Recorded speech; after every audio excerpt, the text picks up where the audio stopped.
दोस्तों एक बार फिर से आप सभी का आपके अपने YouTube channel English with Dilip sir में स्वागत है। दोस्तों इस सेशन में हम लोग जॉन मिल्टन पे आधारित कुछ महत्वपूर्ण क्वेश्चन का डिस्कशन करेंगे। दोस्तों सेशन को शुरू करने से पहले कुछ मिल्टन के बारे में महत्वपूर्ण पॉइंट नोट कर लीजिए। सबसे पहले याद रखिएगा दोस्तों, ये जो मिल्टन थे ये आपके प्यूरिटन्स थे। याद रखिएगा, मिल्टन वाज अ प्यूरिटन। तो मिल्टन आपके प्यूरिटन थे और इनका जो जन्म हुआ था ये हुआ था 1608 और मृत्यु हुई थी 1674 में। तो 1608 में इनका जन्म हुआ था। जन्म दोस्तों कहाँ हुआ था? तो इनका जन्म हुआ था आपका, नोट डाउन कर लीजिए, ब्रेड स्ट्रीट लंदन में इनका जन्म हुआ था। और दोस्तों इनकी मृत्यु जो हुई थी गाउट गठिया के कारण हुई थी। याद रखिएगा, इनकी मृत्यु किस कारण हुई थी? गाउट गठिया के कारण हुई थी। और दोस्तों इन्हें हम एक और नाम से जानते हैं, जैसे इनका एक नीक नेम है जो, याद रखिएगा, he is called lady of Christ. इसे नोट डाउन कर लीजिए दोस्तों, लेडी ऑफ क्राइस्ट। इन्हें दोस्तों लेडी ऑफ क्राइस्ट के नाम से भी जानते हैं। ऐसा क्यों कहा गया इनको दोस्तों? इनके ब्राउन हेयर और फेयर कॉम्प्लेक्शन के कारण इनको कहा गया था। दोस्तों इनकी यदि हम शिक्षा दीक्षा की बात करें तो यह क्राइस्ट कॉलेज कैम्ब्रिज में पढ़े थे। कहाँ पढ़े थे दोस्तों? Christ college Cambridge. दोस्तों इनके एक क्लोज फ्रेंड थे। आप तो किंग एडवर्ड का नाम जानते होंगे, लेकिन उनके अलावा एक क्लोज फ्रेंड थे जिनका नाम था चार्ल्स डियोरोटी। याद रखिएगा, चार्ल्स डियोरोटी इनके क्लोज फ्रेंड थे। ठीक है दोस्तों, तो चलिए दोस्तों हम एक एक करके इस सारे इंपॉर्टेंट पॉइंट का डिस्कशन कर लेते हैं। तो पहला सवाल है आपके कि fame is the last infirmity of the noble mind in which poem of Milton the this line occurs. तो दोस्तों आपको बताना है कि ये जो लाइन है यह किस पोएम में है। पहला है लिसिडास, पैराडाइज रीगेंट, कोमस, सैमसन एग्नोसिस्ट। तो दोस्तों आपके पहले सवाल का करेक्ट आंसर हो जाएगा ए, लिसिडास। दोस्तों आगे बढ़ने से पहले यदि आप इस चैनल पे नए हैं तो प्लीज चैनल को सब्सक्राइब कर लीजिए और एक लाइक और एक शेयर दोस्तों आप अवश्य ही करिए, क्योंकि आपके एक लाइक एक कमेंट से हमारा जो उत्साह है वो दुगुना हो जाता है और मैं पुनः आपके लिए वीडियो बनाने के लिए प्रेरित हो पाता हूँ। तो चलिए दोस्तों आपके सामने अगला क्वेश्चन है कि how many English sonnets in all were written by Milton. कहने का आशय है कि मिल्टन कितने सॉनेट्स लिखे थे। ऑप्शन है 21, 18, 26, 24। तो दोस्तों करेक्ट आंसर हो जाएगा आपका 18। दोस्तों 18 सॉनेट्स लिखे थे मिल्टन। दोस्तों एक छोटा सा सवाल है कि मिल्टन जो मिल्टॉनिक सॉनेट का प्रयोग करते थे, ये जो फॉर्म है ये पेट्राकन को फॉलो है या इंग्लिश सॉनेट को फॉलो है? ठीक है दोस्तों जरूर बताइएगा। तो दो का आपका क्या हो गया? 18 करेक्ट आंसर डी। अगला सवाल है कि व्हाट इज मिल्टन्स कोमस। दोस्तों एक कोमस इनकी रचना है, क्या है? अ पोएटिक प्ले है या अ नैरेटिव पोएम है, मास्क है या अन इलेजी है? तो दोस्तों इसका करेक्ट आंसर हो जाएगा इट इज अ मास्क। यह एक मास्क है। ठीक है दोस्तों, इसमें यह भी ध्यान रखिएगा कि इसकी पब्लिकेशन जो डेट है वो 1634 है। क्या दोस्तों? 1634 है। आगे बढ़ते हैं दोस्तों, अगला सवाल है कि who encourages his followers in these words. दोस्तों ये जो क्वेश्चन है आपका लिया गया है पैराडाइज लॉस्ट से, वहां पे कुछ पॉइंट छूटा हुआ है, तो यहाँ पे आपका करेक्ट आंसर हो जाएगा दोस्तों सतन। आगे बढ़ते हैं दोस्तों, अगला सवाल है कि what is Milton on the nativity of Christ. इनकी एक रचना है on the nativity of Christ. दोस्तों ये क्या है?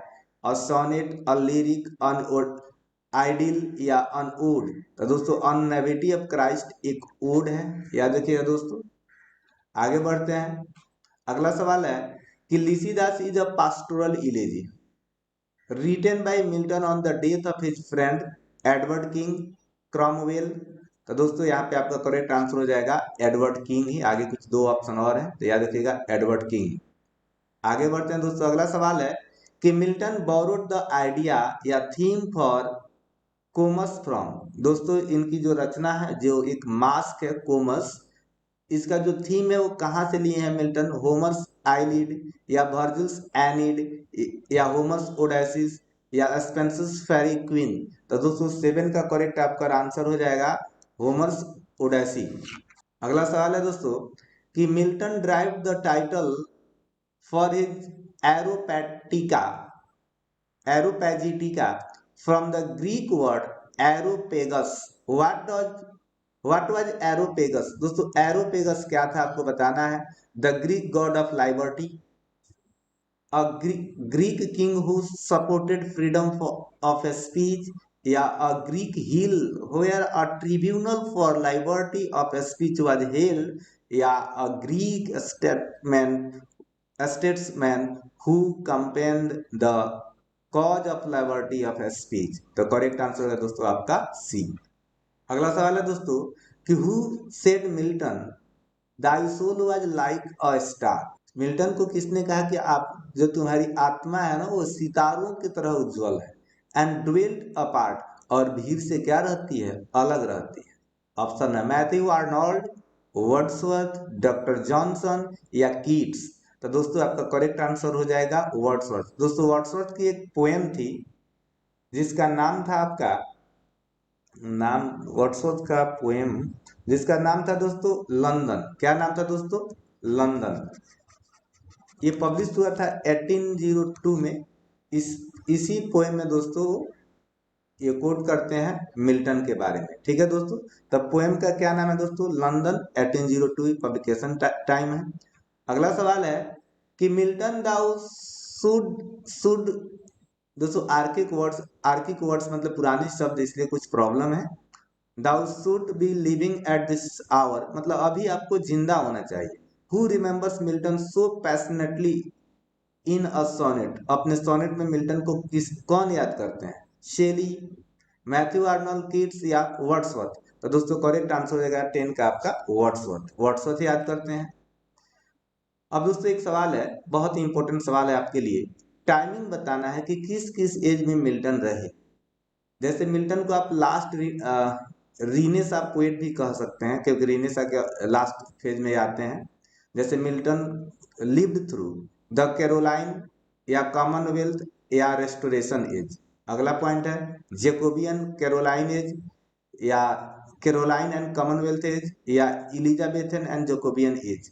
तो दोस्तों ये बहुत ही इंपॉर्टेंट सवाल है, जरूर कमेंट कीजिएगा कि इसका करेक्ट आंसर क्या होगा। तो चलिए दोस्तों आंसर बता ही देते हैं। इसका करेक्ट आंसर होगा ए, कैरोलाइन, कॉमनवेल्थ और रेस्टोरेशन एज। अगला सवाल है दोस्तों कि what post did Milton hold during the government. दोस्तों इनको एक पोस्ट भी मिली थी जब वो सेक्रेटरी बने थे। तो क्या पोस्ट था इनका?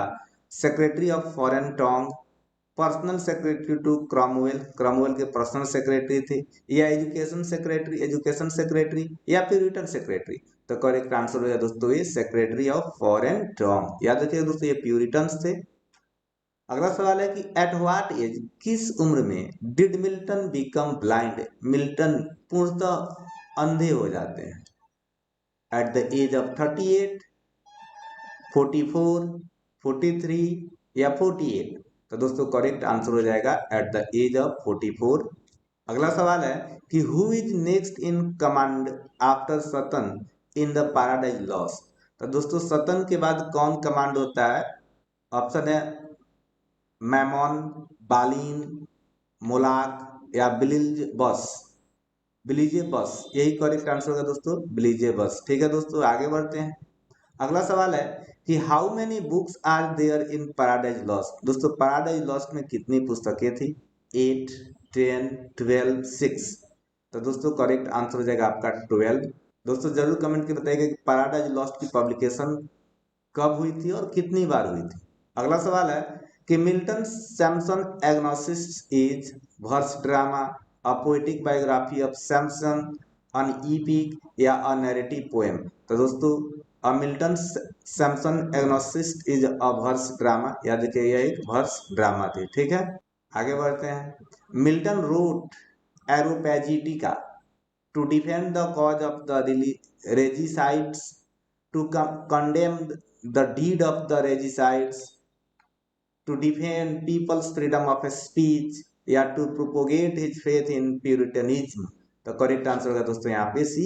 ये जो आप जानते हैं पार्लियामेंट के खिलाफ वो लिखते हैं अपनी एक रचना, वो था फ्रीडम ऑफ स्पीच के लिए। अगला सवाल है कि name the woman whom Samson Agonistes loved and who betrayed him. जो सैमसन एग्नोस्टिस्ट से वो किससे प्रेम करते थे और किसने उन्हें धोखा दिया? Helen, Prospero, Delia, Rosalind. तो करेक्ट आंसर होगा दोस्तों आपका डेलिया। अगला सवाल है कि हाउ मेनी टाइम्स, कितनी बार डिड मिल्टन मैरी, मिल्टन शादी किए थे। तो दोस्तों यहाँ पे जो भी इंपॉर्टेंट पॉइंट हम आपको बता रहे हैं, याद रखिएगा मिल्टन 3 बार शादी किए थे। कितने बार शादी किए थे? 3 बार शादी किए थे। सबसे पहले वो जो शादी की वो 1643 में। कब किए दोस्तों? 1643 में शादी किए। उस महिला का नाम था मैरी पावेल। तो सबसे पहले दोस्तों ये मैरी पावेल से शादी करते हैं। फिर समय आता है 1557 का। क्या आता है टाइम दोस्तों? 1557 का। तब ये शादी करते हैं कैथरीन वुडकुक से। किससे शादी करते हैं दोस्तों? कैथरीन वुडकुक। याद रखिए कैथरीन वुडकुक से शादी करते हैं। और फिर 1663 1663 में दोस्तों शादी करते हैं इलिजाबेथ।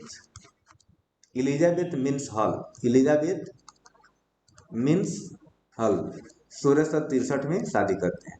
दोस्तों याद रखिए जो मैरी पावेल है इनकी मृत्यु हो जाती है 1653 में।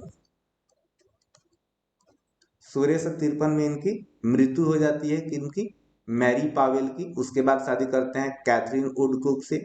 और 1663 में इलिजाबेथ मिन्स हॉल से शादी करते हैं। तो मिल्टन 3 बार शादी करते हैं। अगला सवाल है कि Milton wrote a sonnet on the death of his wife. अपनी पत्नी के मृत्यु पर एक सोनेट लिखते हैं। The sonnet is in title, जिसका टाइटल होता है ऑन हिज डिसीज्ड वाइफ।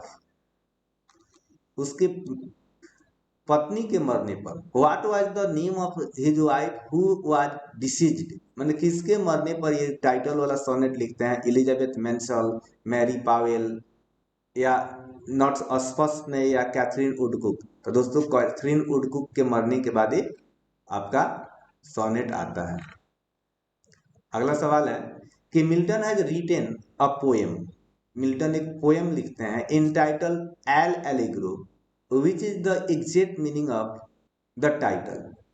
इस टाइटल का एग्जैक्ट मीनिंग क्या है? ऑप्शन है a very hopeful man, a very melancholy man, या अ वेरी जीलस मैन, या वेरी चीरफुल मैन। तो करेक्ट आंसर होगा दोस्तों आपका यही अ वेरी चीरफुल मैन। तो दोस्तों इस सेशन में इतना ही। उम्मीद करते हैं कि ये सेशन आपको बहुत अच्छा लगा हो। यदि ये सेशन आपके तैयारी में थोड़ा भी वैल्यू ऐड किया हो तो दोस्तों प्लीज वीडियो को लाइक कर दीजिए। और चैनल पे नए हैं और अभी तक चैनल को सब्सक्राइब नहीं किए हैं तो चैनल को सब्सक्राइब कीजिए। और दोस्तों कम से कम आप अपने एक दोस्त के पास इसको जरूर शेयर कीजिएगा। Thank you for watching this video till the end.